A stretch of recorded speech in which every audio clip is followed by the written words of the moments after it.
আরে দেশে কি মেয়ের অভাব ঘটেছে নাকি? হ্যাঁ, তুই যদি গান গেয়ে একটু নাম ডাক করতে পারিস তাহলে তো কোনো বড় ঘর থেকে তোর সম্বন্ধ আসতে পারে, সেখানে তোর বিয়ে হতে পারে, আমাদের স্ট্যান্ডার্ডটা পাল্টে যেতে পারে।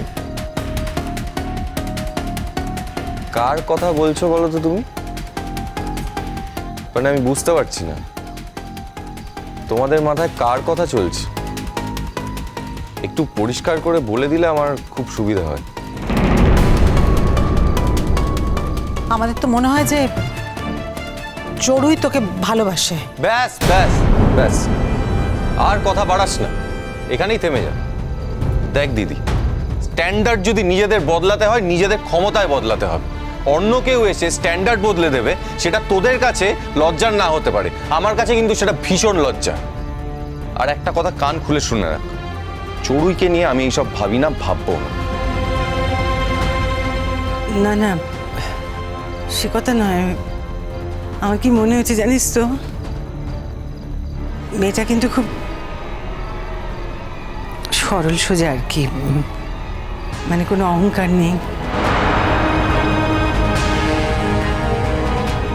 অতক্ষণ ধরে ছিল তো আমাদের বাড়িতে, দেখলাম যা ওই কেমন আমাদের এই বস্তির ঘরের মধ্যে বসে সুন্দর করে খেলো টেলো। মা, ওটা একদিনের জন্যই ঠিক আছে, বরাবরের জন্য নয় ওটা। সব জেনে গেছো, সব বুঝে গেছো। আরে তুমি তো নিজের পায়ে কুড়ুল মারছো। শোনো, এই মেয়েটার সঙ্গে যদি তুমি কোনো সম্পর্ক করো তাহলে আমরা কেউ কিন্তু তোমার পাশে থাকবো না। কি আর করবো বলো বাবা, তবে তোমরা বেঈমান হতে পারো, আমি বেঈমানি করতে পারবো না। কি এত বড় কথা বললে তুমি? আমরা বেঈমান? কি বেঈমানি করেছি আমরা ওর সঙ্গে?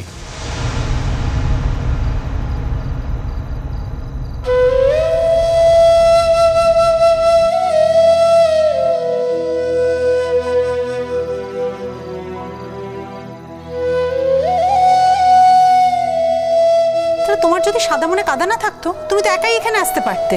আসলে কি বলো তো, তুমি জানতে তুমি এখানে না আসলে আমার ভাই ঠিক তোমাকে যাবে আনতে, তাই না? শোন দিদি, আমার ইচ্ছে হয়েছে তাই আমি গেছি, আর সেই কৈফিয়ত আমি অন্য কাউকে দেব না।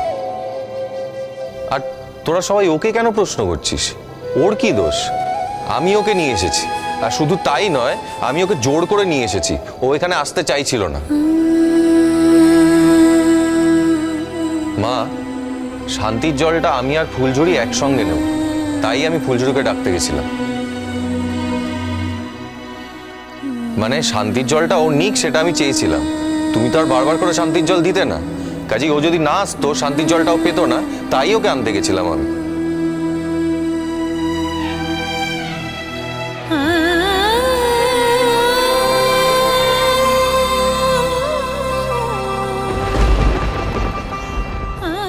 এখন যদি আমার বাবা মা, আমার বন্ধু বান্ধবরা বাড়িতে এলে আপত্তি জানায়, তাহলে এটাও আমাকে ভাবতে হবে যে এটা আমি আমার বাড়ি ভাববো কিনা।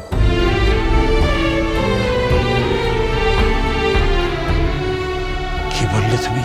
ঠিকই তো বলেছি, আমি তো আমার বন্ধু বান্ধবদের আমার বাড়িতে নিয়ে আসবোই। এখন যদি আমার বন্ধু বান্ধবদের আমি নিজের বাড়িতে নিয়ে আসতে না পারি, তাহলে আমাকে এটা ভাবতেই হবে যে এটা আমার নিজের বাড়ি নয়।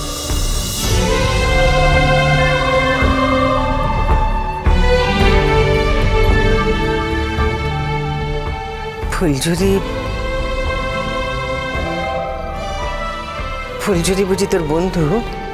বন্ধু না হোক, আত্মীয়র মতো। দেখ, একটা মানুষ যদি আর একটা মানুষের জন্য এত কিছু করে, নিজের বিয়ে ক্যান্সেল করে আমার প্রাণ বাঁচানোর জন্য হাসপাতালে ছোটে, তাকে তো আমি আত্মীয় বলবোই। আর কাকে আত্মীয় বলবো? ফুলঝুরিকে কটা কথা শোনানো হলো বলে তুই বাড়িতে খাবি না? দিদি, এর বেশি কথা আমি বলতে পারবো না। ছোট কথা তোরা বলতে পারিস, কিন্তু আমার বলতে একদম ভালো লাগে না। আমার অতিথি যখন এই বাড়িতে সম্মান পায়নি, তাকে না খেয়ে বেরিয়ে যেতে হচ্ছে, তখন তাকে বের করে দেওয়ার পর আমি এই বাড়িতে বসে খেতে পারবো না।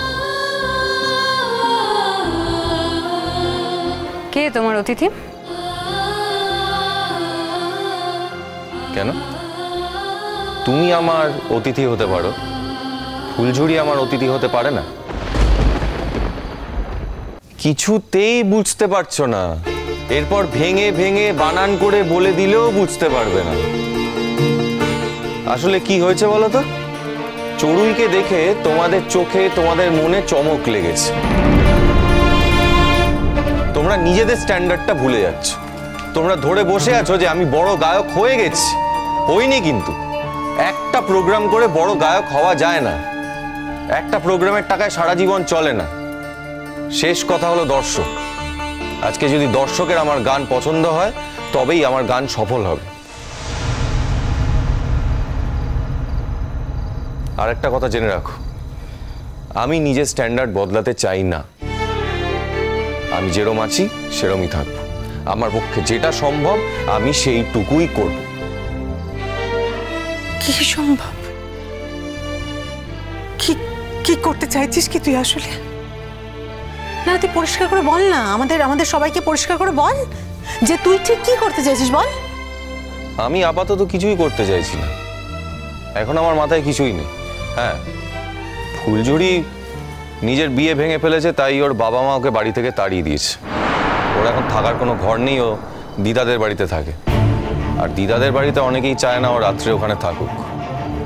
তাই ভাবছিলাম ওর একটা পার্মানেন্ট থাকার ঘর হলে খুব ভালো হয়। মানে তুমি কি ওকে এই বস্তিতে এনে তুলবে নাকি? কি মনে করেছো তুমি? মানে তুই ফুলঝুরিকে ওর জন্য এই বস্তির ঘর ভাড়া করে দিবি? সে কি, তাহলে তো নানা কথা হবে রে। খবরদার ভাই, এই কাজ কিন্তু তুই করতে যাস না।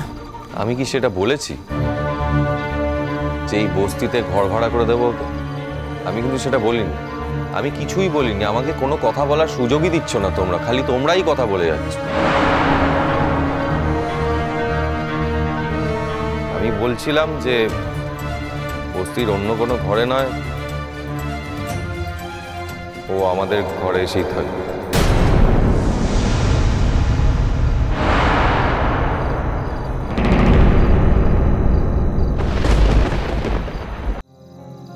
তোমার কথা যদি কোনোদিন ফলেও যায় বড় মামু, আমি যদি সত্যিই কোনোদিন বড় গায়ক হই, লোকজন আমায় চিনতে পারে আমার গান বাজনার জন্য, আমি সেদিনও এরকমই থাকবো।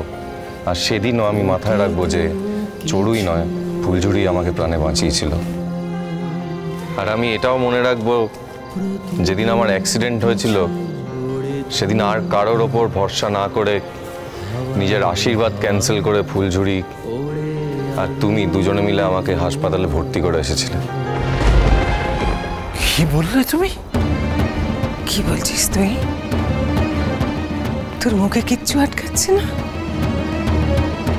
তুই তো সমস্ত ছেলে, ওরম একটা সমস্ত মেয়েকে তুই ঘরে এনে তুলবি? কি বলবে কি লোকে? তোর মাথা খারাপ হয়ে গেছে নাকি? হ্যাঁ দেখো, লোকজন যাতে কিছু না বলে সেই ব্যবস্থা তোমাদেরই করতে হবে। ব্যবস্থা? কি ব্যবস্থা সেটা? বারে একটা সমস্ত মেয়ে আর একটা সমস্ত ছেলে যদি একসঙ্গে থাকে তখন লোকে কথা বলে, কিন্তু তারা যদি বিয়ে করে একসঙ্গে থাকে তখন তো আর লোকজন কথা বলতে পারে না।